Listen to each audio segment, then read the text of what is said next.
Tu es à Rungis, le plus grand marché de fruits frais au monde. Des stands partout, des gens qui achètent, qui vendent, qui négocient. Un vendeur propose des pommes à 2 € le kilo, un autre à 1,80 €. Les prix bougent selon ce que les gens veulent acheter. Eh bien, la bourse, c'est exactement la même chose. Sauf qu'au lieu d'acheter des pommes, tu achètes des morceaux d'entreprise. Aujourd'hui, je t'explique tout cela de A à Z dans cette vidéo. La bourse, c'est quoi concrètement? Imagine un grand marché couvert, des centaines de stands, des milliers de personnes qui se croisent, qui négocient, qui achètent, qui revendent. Tout le monde cherche la meilleure affaire. Sauf que, au lieu d'échanger des tomates, des courgettes ou des carottes, on échange des parts d'entreprise, des actions. Donc la bourse, c'est un marché. Et comme à Paris, tu as plusieurs marchés. Tu as le marché de Rungis, par exemple, celui de Bastille ou celui de ton quartier. Chacun a ses spécificités et ses règles. C'est-à-dire que chacun vend des produits différents, à des horaires d'ouverture différentes. Tu entendras donc parler de place boursière ou place de marché. C'est la même chose. En fait, ce sont les différents marchés à travers le monde.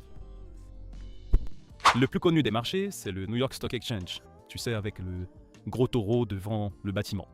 Mais pour Paris, en ce qui me concerne, c'est simplement la bourse de Paris, avec l'indice CAC 40, qui regroupe les 40 plus grosses entreprises françaises cotées. J'espère que jusqu'ici, ça démystifie bien les termes boursiers. N'hésite pas à lâcher un like si tu apprécies. Maintenant, tu sais c'est quoi la bourse et à quoi ça sert. Tu sais qu'il y a plusieurs places de marché. Tu fais ta liste de courses pour garder l'analogie du marché aux fruits. Et dans ta liste, il y a des pommes, des poires, des pêches, des melons. Tu sais que ça, tu trouveras dans un marché aux fruits. Et dans ta liste, il y a aussi l'achat de fleurs, par exemple, ou de fromage. Et tu sais que ça sera sur un autre marché. Si tu veux acheter des actions Airbus, Sanofi, Air Liquide ou AXA, tu sais que tu iras sur la place de marché de Paris.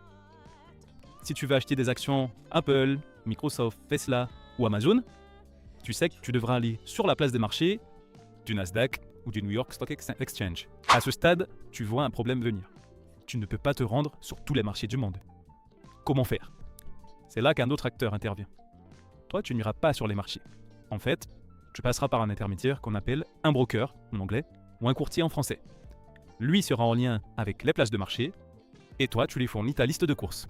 Tu as compris donc que ton courtier, c'est l'intermédiaire entre toi, acheteur, et la place de marché. Il est essentiel de choisir un bon courtier. Un bon courtier, qu'est-ce que c'est? C'est un courtier qui ne prend pas trop de frais, certes, mais qui te permet d'avoir accès à un ensemble d'actions assez diversifiées. En tout cas, ce que tu recherches. Certains courtiers n'arrivent pas à vendre des actions plutôt exotiques de certains pays, par exemple. Petite remarque, à la différence d'un marché aux fruits et aux légumes, toi, tu seras sur un marché boursier et acheteur et vendeur, selon ce que tu ferais de faire. Effectivement, tu peux acheter, et l'idéal c'est ça, une action au meilleur prix et la revendre à un prix plus élevé. Nous avons vu jusque-là qu'est-ce que c'est que la bourse, les places boursières, les courtiers. Mais maintenant, posons-nous la question. Qu'est-ce que c'est que les actions? Et pourquoi les entreprises vendent des parts de leur société? Une action, c'est simplement une part de société. Les parts totales de la société représentent 100%, qu'elle peut décider de mettre en bourse et donc les diviser et les vendre aux particuliers, aux institutions. Il y a quelques détails sur les pouvoirs que tu détiens par part, mais je ne rentrerai pas dans ces détails dans cette vidéo. Pourquoi donc une société décide de rentrer en bourse? Tu l'auras deviné, c'est une question de pognon. Il y a deux choses importantes à savoir. La première, c'est comme toute société, elle a besoin de liquidité pour sa croissance. Admettons cas extrême qu'elle a 0 € ou 0 $ sur son compte en banque, qu'elle a besoin d'acheter du matériel pour fabriquer son produit, elle vend des parts de sa société pour avoir de la liquidité et investir. Ça, c'est le premier cas très simpliste. Le deuxième cas, ou la deuxième raison plutôt, c'est que les premiers investisseurs, les investisseurs du début, quand la société n'était pas encore en bourse, veulent sortir, c'est-à-dire veulent récupérer leur mise de départ. Un bon moyen de récupérer la mise de départ, c'est l'introduction en bourse. Une fois la boîte introduite en bourse, elle est valorisée à un certain montant et les investisseurs de départ peuvent vendre leurs actions et récupérer leur mise.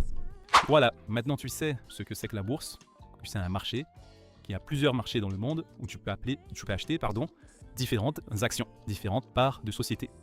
tu dois d'abord passer par un courtier, tu lui donnes ta liste de courses et il achètera au montant que tu veux, les actions que tu veux. Question sous-jacente, est-il trop tard à 40 ans pour investir? Il n'est jamais trop tard pour investir. C'est vrai qu'à 40 ans, généralement, on a un peu plus d'épargne de côté, on peut se permettre d'investir un peu plus et de manière un peu plus sécurisée. Il y a différents profils d'investisseurs, plutôt dynamiques ou plutôt raisonnables, on dira, ou conservateurs. À toi de choisir, à toi d'étudier ton profil. Mais en général, à 40 ans, avec une bonne situation familiale, marié, mère ou père de 1, 2, 3 enfants, on vise un peu plus la sécurité. Donc ça sera un équilibre entre sécurité et rendement. Mais ça, je pourrais t'en parler dans une autre vidéo. Dis-moi si tu es intéressé. Tout ceci ne représente pas un conseil en investissement, bien sûr. Fais tes propres recherches et abonne-toi.